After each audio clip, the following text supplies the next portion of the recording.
Google kala kanaaf qopheeffanneen isinitti himaa oduu wajjin ansara isabaatiin.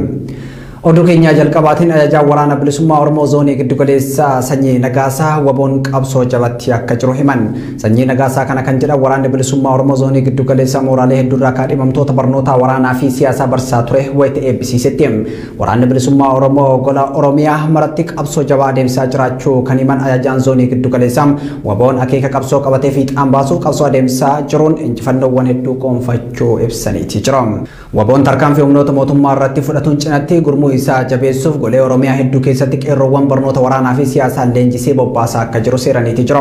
Haaluma kanaan waboon ji'oota darbaniif barnoota zoonii giddugalaa mooraalee leenjii garaagaraa kaabaa fi lixa shaggar keessatti barsiisaa fi leenjisaa kan ture torbaanota darban kana keessa eebbisiisee erbuu galchuun dirree qabsootti bobbaasaa jiraachuu maddeen waraanaa Oromiyaa miidiyaa neetworkitti himaniiti jira. Waboon uummata Oromoof gaachana ta'uu kan eeran qondaalonni waraana bilisummaa Oromoo uummanni Oromoo waraanichaaf utubaa ta'uu dubbatu.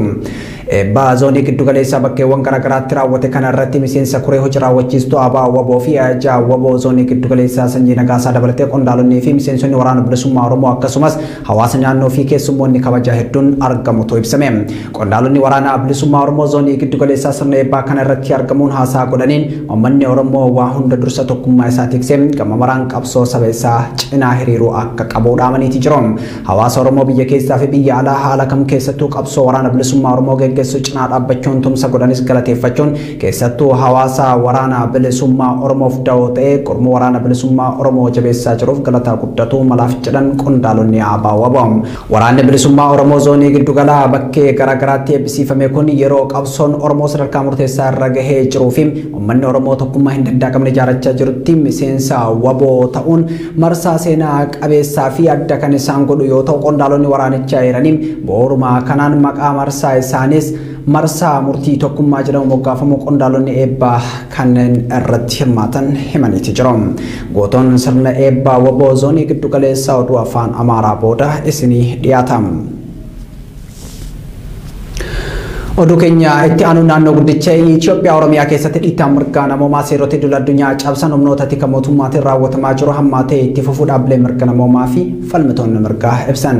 Ajjechaan hidhaan reebichi dararamnee murtee seeraa malee akkasumas qocollaan siyaasaa fi haleellaan koorniyaa saamichi qabeenyaa fi manneen gubuu fi kanneen biroo bal'inaan uummata irratti raawwatamaa jira. Dhimma kanarratti xiinxala bal'aa qopheessineeti jirra. Jijjiirama siyaas dinagdee bara 2018 Itoophiyaatti dhufe hordofee dhiphachuun dirree siyaasaa fi dhiittaa mirga namoomaa biyyattii keessatti raawwatamu furmaata argata jedhamee abdatameetii ture. Haa ta'u malee hawwiin uummataa osoo galma hin gahin karatti hafee gareen jijjiirama kana hoogganuuf waadaa uummataaf seenee aangoo mootummaa qabate gaafii uummataatiif deebii kennuu caalaa aangoo jabeeffachuu fi gufuuwwan bulchiinsa isaa buqqisutti fuulleffate jedhamuun himama. Abdiin nageenyaa fi dimokiraasii misoomaa fi guddinaa coolaguun qabsoon boqonnaa biraa ummata biyyattiin akka eeggatu taasifame. Waliigalteen ABO fi mootummaa gidduutti taasifame kufachuu hordofee waraanni bilisummaa Oromoo gaafiin uummata Oromoo adeemsa mootummaan aangoo irra jiru ittiin deemu kanaan deebii hin argatu jechuun qabsoo hidhannoo itti fufuuf murteessuu isaa ibse. Mootummaan bilisiginnaa waraana bilisummaa Oromoo kan gaarreenii fi bosona Oromiyaa mandheeffatee adamsuuf jalqaba bara 2019 dura opereeshinii waraana bilisummaa Oromoo jedhuun labsoon kibbaa fi lixa Oromiyaatti komandi poostii hundeesse. Humni waraanaa komandi poostii maqaa sakatta'insa waraana bilisummaa Oromoo jedhuun ajjechaa fi dhiittaa murtee seeraa malee reebichaa fi dararamaa fi haleellaa koorniyaa qulqulloota irratti raawwatu isaa Amnesty International gabaasa caamsaa 29 bara 2020 baaseen ibseetii ture. Dhaabbanni mirga namoomaaf falmuu Amnesty International gabaasa isaa kanaan mata duree mirga kabachiisuu dhabuun miidhaa mirgoota namoomaa naannolee Oromiyaa fi Amaaraa keessatti raawwataman jedhuun baase. Mootummaan godinoota waraanni bilisummaa Oromoo keessa socho'u keessatti caasaa nageenyaa kan milishaa gandaa humna addaa Oromiyaan poolisii idilee fi raayyaa ittisa biyyaa irraa ijaaruun bobbaase. Humnoonni waraanaa mootummaa bobbaafaman kun hammeenya daangaa darbe uummata irratti raawwachuu bira darbe dargaggeessa walgahii irratti bilbilli isaa waan iyyiteef qofaaf itti dhukaasuun ajjeeseetii jira. Kibba Oromiyaatti misirroon hamoommota waliin bakka tokkotti ajjeefamaniitii jiru. Giddugaleessa Oromiyaatti uummata walitti qabuun qilee gubbaa fidanii fixaniitii jiru. Lixa Oromiyaatti dargaggoota hedduu mana jireenya isaanii keessatti magaalaa keessatti bakka hojii isaaniitti adda baabaa irratti ajjeesaniitii jiru. Dolli sakatta'insa waraana bilisummaa Oromoo jedhu kun jalqaba bara 2019 Oromiyaa keessatti jalqabee lubbuu namoota 10,000 lakkaa'amanii nyaateetii jira. dargaggoonni hedduun ajjeefamanii maatiin haqa isaanii dhabaniitii jiru. Namoonni kuma kurnootaan lakkaa'aman manneen hidhaa fi federaalaa keessatti dararamatii jiru. Mootummaan Biltsiginnaa kan olaantummaan Itoophiyaa bulchaa jiru biyya diinagdeen badhaatee ijaarra jechaa uummata biyyattii irratti hiyyummaa fi gabrummaa fe'aa jira jechuun paartilee mormitootaa fi xiinxaltoonni siyaasaa qeeqa irratti kaasu. Utubaalee dimokiraasii fi namummaa kan jedhaman kanneen akka gaafii mirgaa gaafachuun yaada ofii bilisaan ibsachuun paartii siyaasaa fedhe deeggaruun bakkaa bakkatti socho'uun daba isa irratti raawwatamu mana murtiitti himachuu fi mirgi lubbuun jiraachuu uummataa caasaalee mootummaa sadarkaa gadii irraa jalqabuun hanga gubbaa jiraniin sarbamaatii jira. Debbana viidiyoon dararaa qondaalonni mootummaa uummata irratti raawwataa jiran saaxiluun godina Jimmaa aanaalee Geeraa fi Saaxammaa irraa bahee mul'iseetii jira. Sarbamni mirgoota namoomaa fi dimokiraasii mootummaa Biltsiginnaatiin raawwatamaa jiru kun xiyyeeffannaa dhaabbilee idil addunyaa argachuu akka qabu gaafatamaatii jira. Ajjechaan murtee seeraa malee hidhaan reebichi saamichi mana gubuu fi doorsuun Oromiyaa keessatti bal'inaan raawwatamaa jiru kanaaf gaafatamni yoo hin jiraanne mirgi lubbuun jiraachuu uummataa kana caalaa qoramuuf akka deemu dhaabbileen mirga namoomaa ni himu. Sababa biyyattii keessa gaafatamummaan hin jirreef namoonni qaamota hin beekamneen bakka garaagaraatti ajjeefamaatii jiru. Ajjechaa maddi isaa hin beekamne bal'inaan Finfinnee dabalatee kutaalee Oromiyaa keessatti raawwatamaatii jira. Mootummaan nageenya lammiilee biyyattii eeguuf dirqama qabaachuu wajjin wal qabatee yakkamtoota seeratti dhiyeessuu akka qabu gaafatamaatii jira. Humnoonni mootummaa bakkoota adda addaatti namoota nagaa qabata waraana bilisummaa Oromoo deeggartuu jedhuun hidhuun darraa jiraachuu maddeen Oromiyaa miidiyaa neetworkitti himaniitii jiru. Manni murtii himatamtoota mirga wabii eeguun akka baaniif ajaja kennullee poolisiin ajaja kana fudhachuu akka didee himameetii jira. Hidhamtoota irratti reebicha raawwachuu mana murtiitti osoo hin dhiyeessin tursiisuu fi maatiin akka hin dubbisne dhoowwamaa jiraachuun himamee jira. Wabii xalahuun bal'inni oduu kanaa qopheessee jira. Magaalaa Bishooftuutti namoota nagaa hojii idilee isaanii irraa qabuun reebichaaf miidhaa garaagaraa erga irratti raawwatanii booda mana murtiitti dhiyeessanis manni murtii mirga wabii eeguufillee osoo hin ba'iin mana hidhaatti rakkataa jiraachuu maddeen himaniiru. Jiraattota magaalaa Bishooftuu kan ta'an Zallaqaa Taaddagaa, Yoonaas Nagaasaa, Charuuf Baqqalaa kanneen jedhaman baatii lamaa oliif waajjira poolisiitti hidhamanii jiru. Namoonni lama Zallaqaa fi Yoonaas jedhaman hojii konkolaachisummaa hojjechuun maatii isaanii kan jiraachisan yoo ta'u, Charuuf Baqqalaan immoo hojii daldalaa akka hojjetan namoonni beekan Oromiyaa miidiyaa neetworkitti himaniiru. Qabata waraana bilisummaa Oromoo deeggartu jedhuun reebuun miidhaan irraan ga'uu maddeen eeranii magaalaa Bishooftuu ganda 14 waajjira poolisii bulchiinsa magaalaa Bishooftuu kutaa magaalaa Calalaqaatti hidhamanii jiraachuu dubbatu. Magaalichatti namoonni hedduun badii malee hidhamanii dararamaa jiraachuu maddi keenya himuun guyyoota muraasa dura namoota hedduu fe'anii gara Adaamaatti geessanis bulchiinsi magaalaa Adaamaa bakka hin qabnu jechuun akka ofirraa deebisee himu. Haaluma wal fakkaatuun barataa digirii lammaffaa yuunivarsiitii Finfinnee kan ta'e Dagaagaa Faqqadaa waraana bilisummaa Oromoo deeggarta jechuun torban lamaa dura mana jireenya isaatii qabamuun hidhamuu maddeen keenya himaniiru. Dagaagaan bara 2012 hanga bara 2014 akka lakkoofsa Itoophiyaatti yuunivarsiitii Wallaggaatti dura taa'aa gumii aadaaf dagaagin afaan Oromoo ta'uun tajaajilaa turuu hiriyyaan isaa Oromiyaa miidiyaa neetworkitti hime. Bara darbe digirii jalqabaan kan eebbifame yoo ta'u carraa barnootaa yuunivarsiitii Wallaggaa kenneefiin yeroo ammaa yuunivarsiitii Finfinneetti muummee konistiraakshini injiinaringiin digirii lammaffaa barataa jira. Dagaagaan mana jireenyaa isaa magaalaa Finfinnee naannoo Hannaa Maariyaam jedhamuun torbee lama dura humnoota mootummaan qabamee Meeksikootti hidhamee jiraachuu fi mana murtiitti illee kan hin dhiyaanne jedha hiriyyaan isaa. Namoota nagaa hidhuun osoo mana murtiitti hin dhiyeessin tursiisuu fi kaan immoo mana murtiitti dhiyeessanii manni murtii mirga wabii eeguufis poolisiin gadi lakkisuu diduun maatii isaanii dabalatee rakkoof saaxilaa jiru. Oduu keenya itti aanuun bakka buutonni kutaalee lallabaa Arsii lixaa abboonni amantaa 25 kutaalee lallabaa Oromiyaa adda addaatti ramadamanii turan bakka isaan itti ugguramanii jiran arguu himan. Haalli abboonni kun keessa jiran hedduu yaaddessaadhas jedhan. Paappaasonni kunneen mootummaan bakka tokkotti ugguramanii jiraachuu kan himan maddeen mirga mana amantaa dhaqanii kadhachuullee sarbamanii akka jiran ibsameeti jira. Gabaasa qophaa'ee yaasina sana akka itti aanutti dhiyeessee jira. Adoolessa 21 bara 2015 jechuunis guyyaa kaleessaa bakka buutotni kutaa lallabaa Arsii lixaa murtee Sinodoosii Ortodoksii Tawaahidoo Itoophiyaa mormuuf xalayaa ibsa ejjennoo amantoota of keessatti qabu qabatanii qaamaan waajjira Sinodoosii fi qaamolee dhimmi ilaallatu akka dhaqan lubni mana amantaa Ortodoksii Tawaahidoo OMN dubbise tokko himee jira. Akka maddi OMN kun jedhutti murtee Sinodoosii Itoophiyaa mormuuf hordoftoonni amantaa Ortodoksii Tawaahidoo kutaa lallabaa Arsii lixaa gareewwan hawaasa adda addaa irraa namoota walitti dhufan bakka buufachuun dhimmicha hordofsiisaa jira. Bakka buutonni kunniinis tarkaanfiin jalqabaa isaan fudhatan murtii dogoggoraa Sinodoosiin Itoophiyaa dabarse abbaa amantaa aadaa fi seenaa hawaasichaaf jibba qabu itti erguuf yaaliin taasifamaa jiru fashaleessuu akka ta'e maddi OMN kun ibsee jira. Sinodoosiin Itoophiyaa qaamolee mootummaa gowwoomsuun akka waan rakkoon nageenyaa qabata amantaatiin uumamuuf adeemuutti fakkeessee dhugaa hawaasaa jallisuuf yaalaa jira kan jedhan maddi keenya shira kana saaxiluuf guyyaa kaleessaa xalayaa ibsa ejjennoo hordoftoota amantichaa of keessatti qabate gara dhaabbilee dhimmi ilaallatuutti akka geessan dubbata. Abbootiin amantaa jaarsoliin biyyaa hundi isaaniiyyuu qaamonni jiran waan kana akka isaan dura dhaabbataniif wajjin dubbachaa turre mari'achaa turre.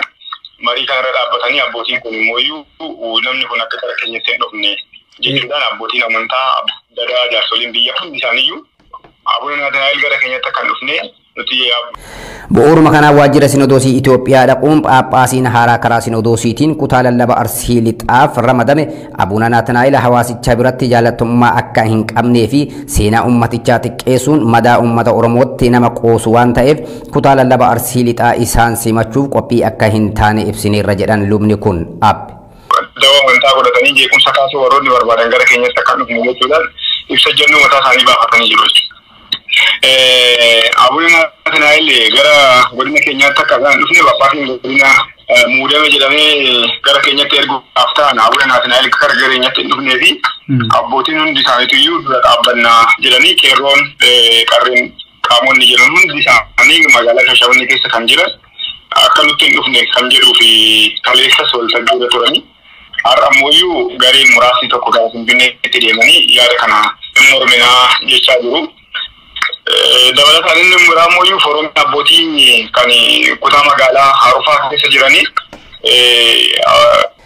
bakka buutonni kunniin kallattumaan abboota amantaa Oromoo Abuuna Usxaaxiyoosii fi Abuuna Zaawuroosiin argatanii haasofsiisuullee ibsanii gaaffiin ummataa kabajamuu waan qabuuf Sinodoosittiin murtee ishee irra deebitee akka ilaaltuuf ni gaafanna ittiin jechuu isaanii himu. Dabalataanis bakka buutonni kunniin abboota amantaa 25 kutaalee lallaba Oromiyaa adda addaatti ramadanii turan bakka isaan itti ugguuramanii jiranitti dubbisuu himanii haalli abbootiin kun keessa jiran hedduu yaaddessaadha jedhan. Muudame jedhamee gara keenyatti erguudhaaf ta'an Abuuna Naatanaa'el gara keenyatti hin dhufnee fi abbootiin hundi isaaniitiyyuu dura dhaabbannaa. Phaaphaasonni kunniin mootummaatiin bakka tokkotti ugguuramanii jiraachuu kan himan maddeen mirga mana amantaa dhaqanii kadhachuullee sarbamanii akka jiran ibsu. Rakkoo kanaa hubachuun ummatni sagalee ta'uufii qaba kan jedhan maddeen mootummaanis amantaa keessa galuurraa of qusatee gaaffii ummataa dhaggeeffachuun abboota mirga ummata isaaniitiif falman cinaa dhaabbachuu akka qabu gaafataniiru. Bakka buutonni kutaa lallaba Arsii lixaa akka jedhanitti kutaa lallaba sanaaf Phaaphaasii afaanii fi aadaa hawaasa naannichaa beeku kan Sinodoosii Oromiyaan kanaan dura ramadameen alatti Phaaphaasiin kamiyyuu simachuuf bataskaanittiin qophooftuu miti jedhan. Oduma walqabateen Sinodoosii Oromiyaa fi sabaaf sablammootaatti kutaa lallaba biyya Arsii lixaa xalayaa mana Kiristaanaa Ortodoksii Tawaahidoo Itoophiyaa fi waajjiraalee mootummaa barreessin Abuuna Naatanaa'el akka gara Arsii lixaa hin ergamne gaafate. Kutaan lallabichaa xalayaa kana biiroo pirezidaantii naannoo Oromiyaatiif, Komishinii Poolisii Oromiyaatiif, biiroo bulchiinsaa fi nageenya naannoo Oromiyaatiif, gumii abbootii gadaa naannoo Oromiyaa dabalatee waajjiraalee mootummaa sadarkaa godinaa fi aanaa irra jiranii adoolessa 20 bara 2015 akka lakkoofsa Itoophiyaatti barreessan Abuuna Naatanaa'el gara kutaa lallaba Arsii lixaatti dhufnaan hokkarri uumamuu mala jechuun akka hin dhufne akeekkachiise. Abuuna Naatanaa'el lallabaa hafuuraa amantii osoo hin taane leellisaa Ekiraam Lilik ta'uu kan eeru xalayaan kun abbaan kun Wallaggaa fi Shawaa lixaa irraa qabsoo ulfaataa uummanni taasisaa tureen kaafamuu ibseeti jira. Mana Kiristaanaa Ortodoksii Tawaahidoo Itoophiyaa fi qaamoleen mootummaa kan gaafannu muudamni Sinodoosii Ortodoksii Tawaahidoo Itoophiyaatiin adoolessa 16 bara 2023 kenname fedhii amantootaa bu'uura kan hin godhanne waan ta'eef fedhii amantootaa giddugala godhachuun abbaan Sinodoosii Oromiyaa fi sabaaf sablammootaan nuuf muudaman Abuuna Phaawulos akka nuuf ergaman jechuun gaafataniiti jira. Mirga hordoftoota amantaa Ortodoksii godina Arsii lixaa akka kabajamu kan gaafatu xalayaan kun abbaa uummanni Oromoo Wallaggaa fi Shawaa lixaa jibbee ofirraa kaasee nuti hin simannu nuuf beekaa jedhaniiti jira. Akka mana kiristaanaatti muudamni abbootaa irra hin deebi'amu waan ta'eef Sinodoosii Ortodoksii Tawaahidoo Itoophiyaa dogmaa fi qaannoon mana amantichaa cabsuun muudama biraa laatuu isaa kan balaaleffatan ta'uu xalayaa kanaan ibsaniiti jira. Godina Harargee baha aanaa baddannootti abbaa warraa haadha warra isaa dhaddacha irratti ajjeesuun dhagahame. Odeeffannoon achirraa nu gahe akka ibsutti himataan Darajjee Seifuu jedhamu osoo murtii isaanii dubbifamaa jiru himatamtuu Tigistii Likkii Yaalaw waraanee ajjeesuun isaa himameeti jira. Aanaa baddannootti haati manaa fi abbaan manaa erga walii kanii bubbulanii booda mana murtiitti qabeenya osoo addaan qoodachaa jiranii abbaan manaa haadha mana isaa albee waraanee ajjeesuu isaatoo himame. Gabaasni kan Yaasina Saleem. Oduu keenya itti aanuun Itiyoo Telekoom mormii irratti eegalame waliin wal qabatee hojjettoota irraan dhiibbaa garaagaraa geessisaa jiraachuun isaa himame. Dhaabbatichi hojjettoota dhalootaan Oromoo ta'an qofa osoo hin taane saboota biroos faayidaa argachuu malan dhoowwatee jira jedhu hojjettoonni dhaabbatichaa OMN fi yaada isaanii kennan. Wabii Xilahuun bal'inaa oduu kana qopheessee jira. Dhaabbanni kun dhalattoota naannoo tokkoon dhuunfatamuu bira darbuun galii inni argatu harki 70 ol Oromiyaa keessaa ta'ee osoo jiru garuu gargaarsaa fi hojii afaan Oromoon hojjetame deeggaruu irrattis jibba olaanaa qabaachuu isaa hojjettoonni himu. Akka hojjettoonni dhaabbatichaa jedhanitti dhaabbatichi dhiibbaa inni geessisaa jiru hojjettoota qofarratti osoo hin taane akka sabaatti jedhu. Oromiyaan madda galii isaa guddaa ta'uu himuun baay'inni hojjettootaa sadarkaa hooggansaarra jiru qaama bilisa ta'een akka ilaalamuuf dhiibbaa gochaa jiraachuu hojjettoonni Oromiyaa Miidiyaa Neetwoorkitti himan. Oduu keenya xumuraatiin konkolaataan Finfinnee irraa gara Gimbii deemaa ture daandii irraa maquun lubbuun namoota 7 darbuun isaa himame. Balaa konkolaataa guyyaa kaleessaa galgala dhaqqabee lubbuun nama 7 yoo dabartu namoota baay'ee irratti ammoo miidhaan cimaan dhaqqabatu himame. Konkolaataan maqaan isaa Taataa jedhamu magaalaa Finfinnee irraa gara Gimbii imalaa ture erga magaalaa Naqamtee darbee booda tabba Diggaa jedhamutti garagaluun namoonni 7 lubbuun darbeetii jira. Namoonni miidhaan irra ga'e hospitaala Yuunivarsiitii Wallaggaa fi hospitaala magaalaa Naqamteetti yaalamaa jiraachuutu himama. Oromiyaa keessa iddoo adda addaatti rakkoon daandii konkolaataa balaa qaqqabsiisuu akkuma itti hojjetee jira jedhu namoonni.